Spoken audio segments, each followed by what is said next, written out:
As we gear up for yet another election here in the States, I believe it's ever so important for us to remind ourselves what exactly it is that's on the ballot here, what choices do we have, a reminder that here in this country we don't have a large selection or margin of ideologies to choose from.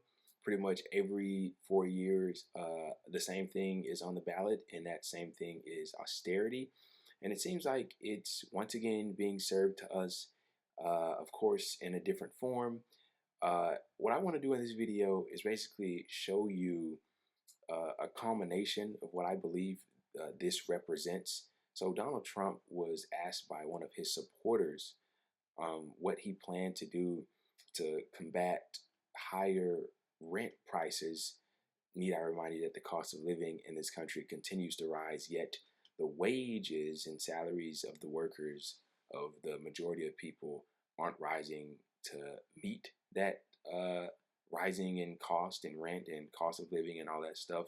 But this guy, one of Trump's supporters, asked him what he planned to do in order to help them out with this. Take a look at his terrible answer. What are you going to do about bringing down the rent and things like that in the economy? Because out of 8 children that I'm a father and a stepfather to, 5 of them are struggling, and I'm giving them part of my income on a regular basis.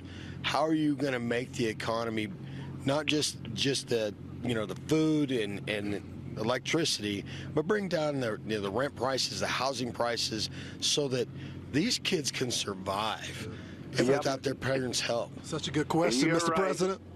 You're right. I hear it very well. And I tell you, first of all, I love the people that you're with. I know that I must have at least 99, perhaps 100% of all of them. And I think they're incredible. We are going to drill, baby, drill. We're going to bring down the cost of energy. Energy is what caused the worst inflation, I think, in the history of our country. Food prices are up 50%, sometimes more. You look at bacon. Bacon is quadrupled. You can't order bacon. You can't order anything.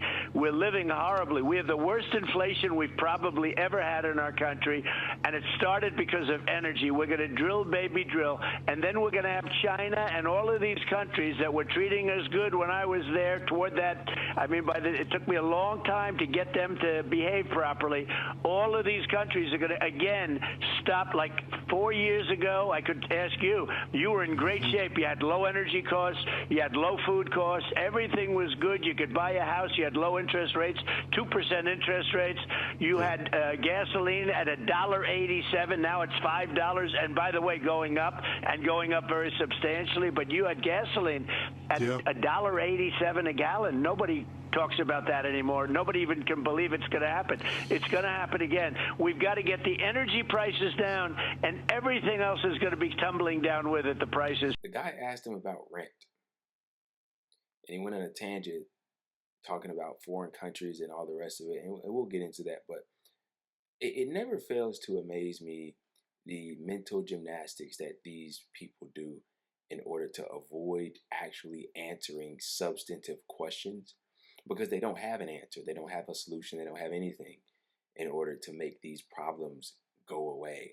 So let's just close our eyes. It's kind of like a toddler. If you put your hands over your eyes, in front of the clown is no longer there.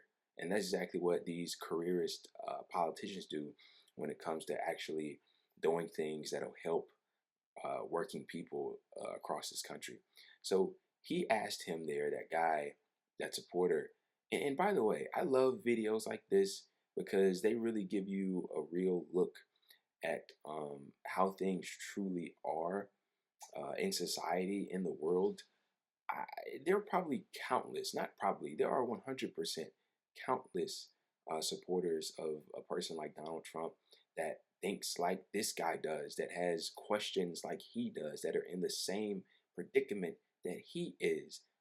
I'm having trouble helping my children. I think he said he had 8 of them in total. 5 of them he's still, I guess, sort of providing for. And I guess the big problem that they have is the cost of rent. Now, did Donald Trump propose rent controls? Did he propose striking some sort of deal with the landlords? The government stepping in here and doing that? No. What did he do? Well, he went on a tangent that didn't really mean much of anything, and then he blamed China and Russia. I just want to say this: China has nothing to do with your high rent prices, or the fact that your employer isn't paying you a wage that you think you deserve, or the fact that bacon costs as much as it does. China has nothing or hardly anything to do with any of that. The same goes for Russia. The same goes for Iran. This is what I like to call scapegoating, and the politicians here in this country does that a lot.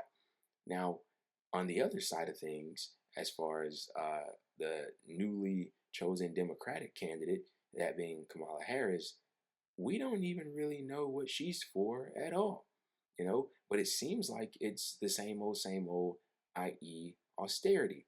Maybe I missed it, but she doesn't have pretty much any agenda that I could recollect. I've seen little things here and there, but none of it even comes close to what we need in order to truly fix things here in this country. But I can tell you what they both support. They both support the genocide on the people in Gaza. They both are wholeheartedly supporting Netanyahu as he continues his war on, as he calls it, Hamas, when he's killing everything and everybody but Hamas. But I digress from that. So Donald Trump gives this lackluster answer. And as I said before, many of his supporters, I talk to people every day. I live in a very red state. I live in Alabama.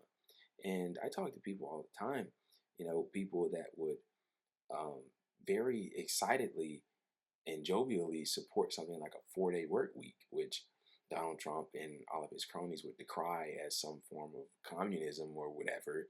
They don't really know what those words mean. They just kind of throw it out whenever they feel like they need to, or they feel attacked or some sort. But this is how real people see the world. This guy has problems with rent, and he's asking his guy, "Hey man, instead of being incendiary and focusing on all these different weird social issues that don't really matter, what are you going to do to help us, survive?" And he says, "Well, we're going to be more harsh on China." Well, there you go. And you can't really expect the Democratic Party, who provide their fair bit of austerity as well, to really be any different. But this is what's on the ballot in November: more austerity, more nothingness, more meaningless words, more questions that don't have answers. This is exactly what we are electing after another 4 years of the same old of what we got in the past.